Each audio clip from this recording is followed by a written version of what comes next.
What's up everybody, my name is Zeva the Jester, and today I'm going to be telling you all you need to know about your load order.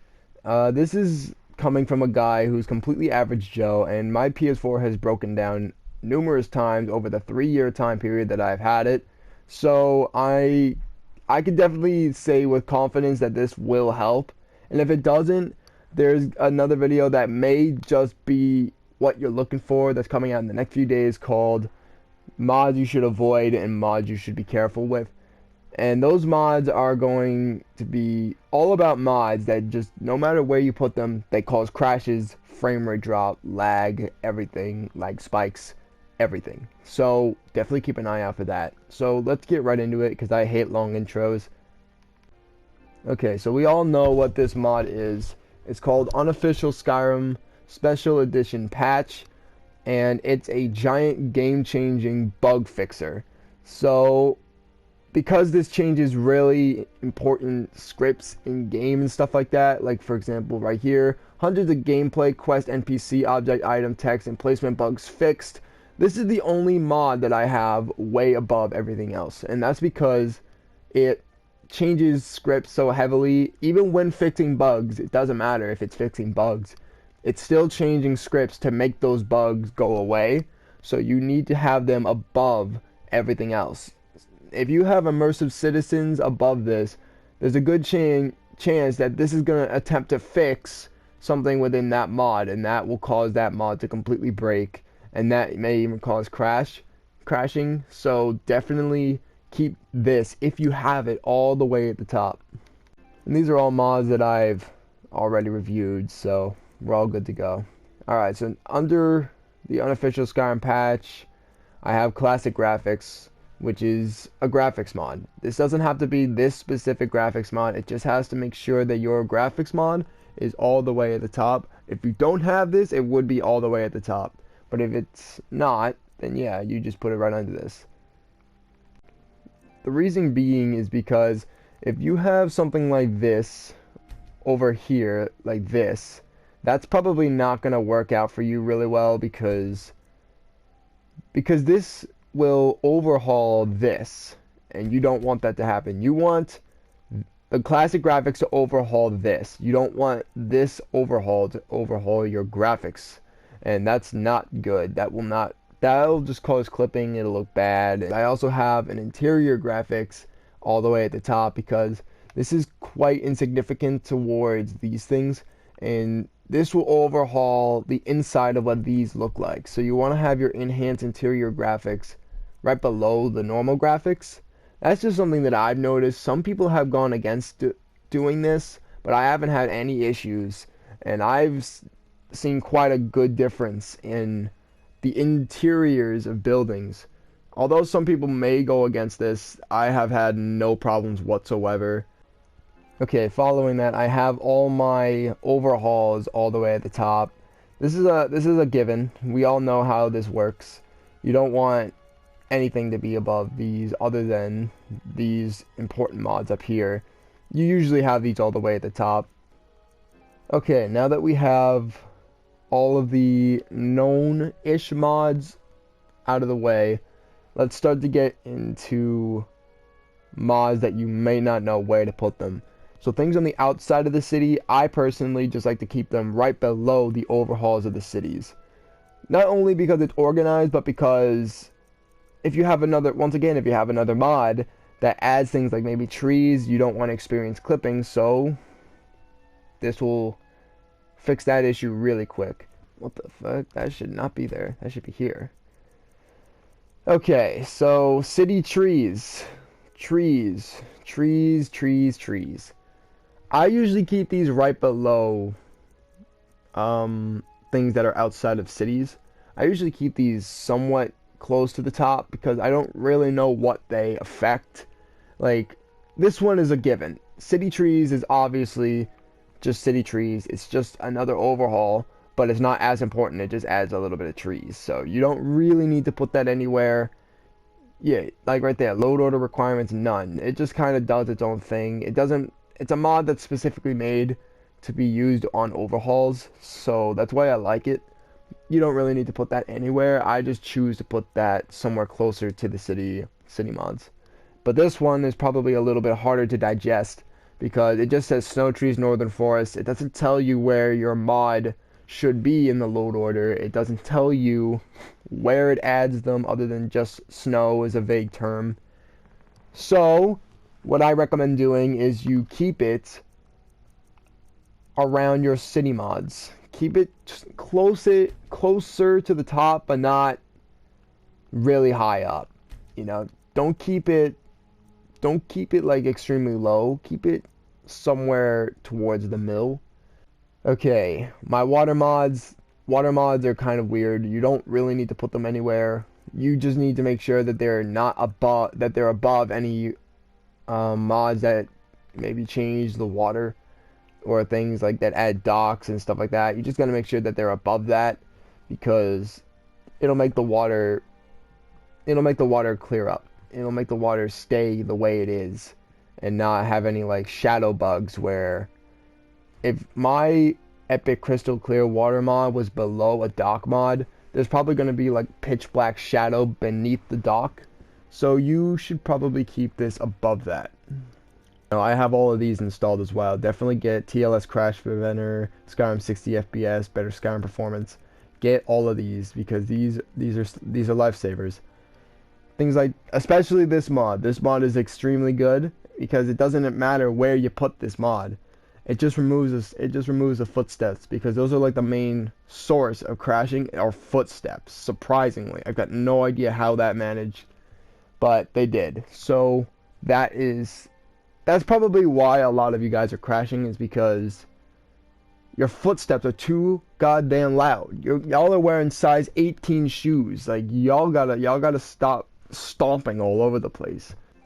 Now these mods are all mods that I've gone over against, so I'll just be really quick. This one, it just removes unnecessary rocks, plants, animation, falling leaves, removes ambient particle smokes, and removes some of the trees.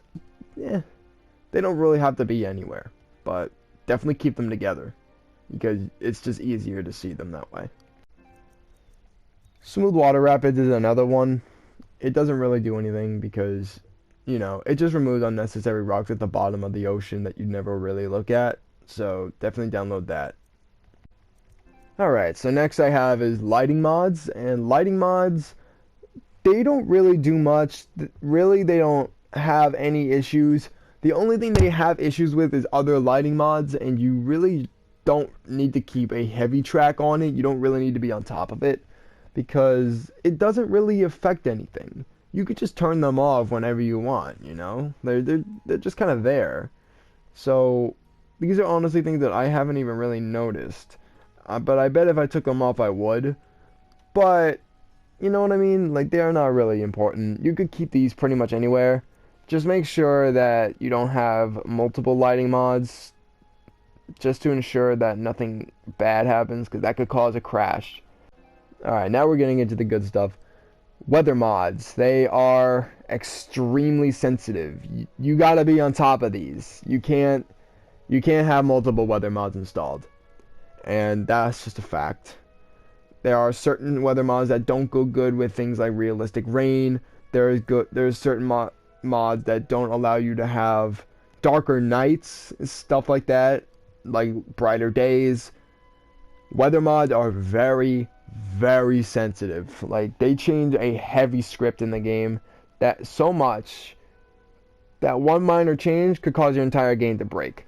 I personally would recommend no weather mods compared to a weather mod that looks amazing but causes crashes, because they're so sensitive that things like brighter days, darker nights, realistic rain, more rain, especially mods that with rings, that you wear rings and a certain weather will show up, like realistic snow, more snow, things like that will cause that weather mod to utterly just self-implode, and you do not want that at all. So I recommend only having one weather mod, and you definitely read what they're telling you here, because look, this mod right here is the one I use because it's compatible with things that work. But look right here, it says not compatible with other weather mods. Not compatible with mods that make nights darker unless the mod was specifically done for rustic weathers and lighting. So basically none. There's only one other mod and I didn't really like it. Not compatible with mods that disable God rays. So definitely keep an eye out for mods like that. You really want to be careful with weather mods. Realistic rain, bloom remove, these are all I call these dud mods because they don't do anything. You don't need to have them in any specific order. These are not important at all.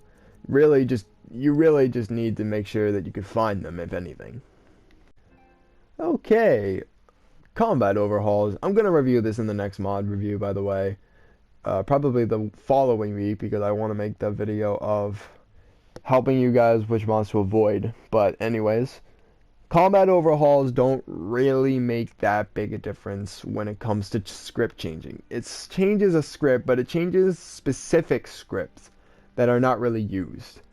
They're really blunt, they're really bland. So these combat overhauls just kind of do things like increase chance of bashing, increase chance of heavy attacks, increase chance of blocking, increased chance of counterattacking.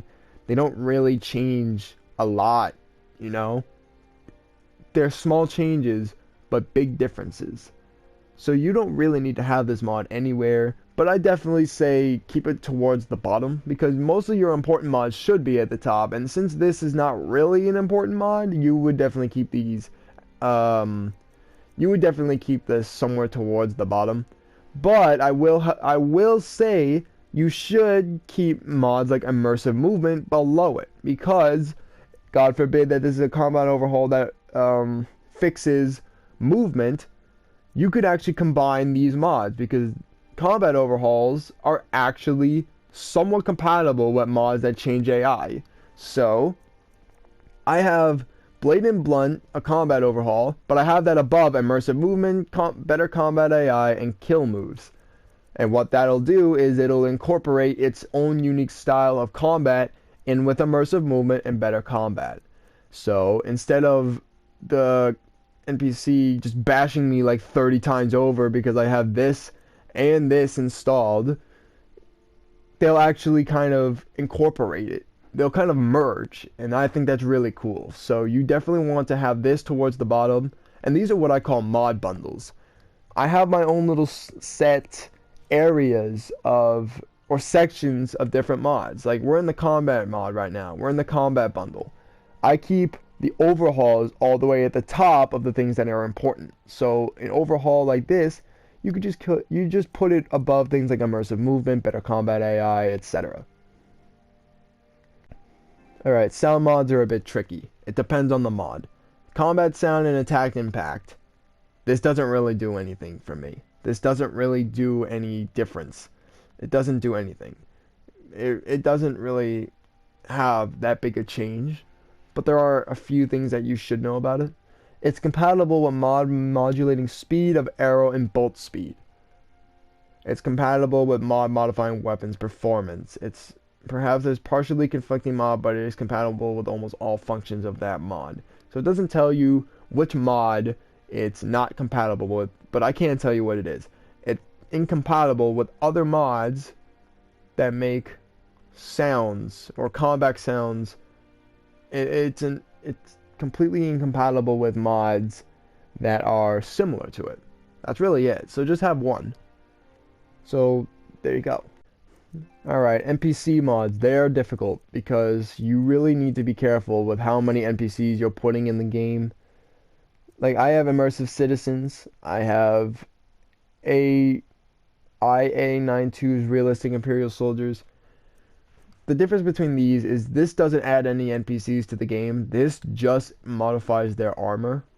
So you definitely should just know that difference. Immersive citizens and lightly populated settlements. This is another mini mod bundle. Once again, it's an overhaul. So I keep it above any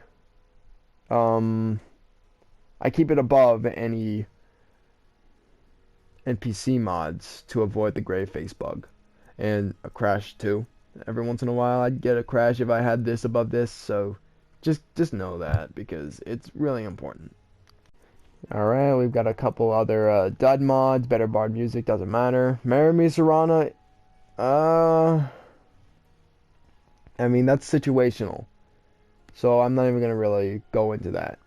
But read this. It says, if you use the mod Live with Serana, uninstall it. That just tells you. Bard Sings Anywhere is a mod that I've done. Once again, these are all dud mods. These don't really matter where they go. MFS followers, stuff like that. Doesn't really matter.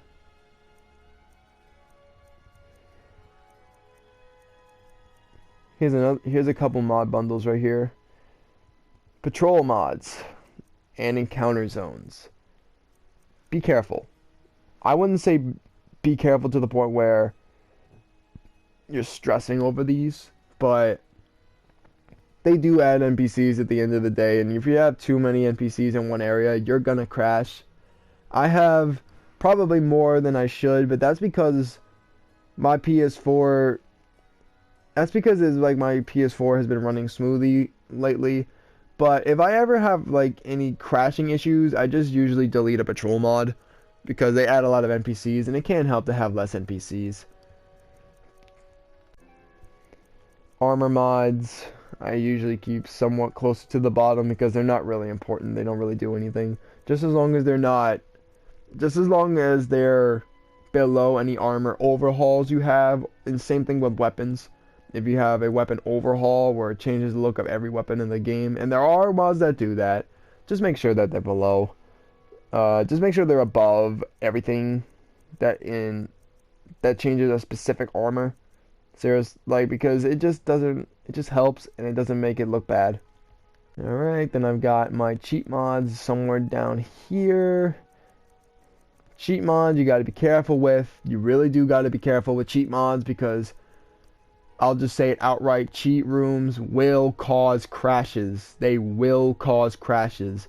Things like rings, a lot of ring mods will cause crashes.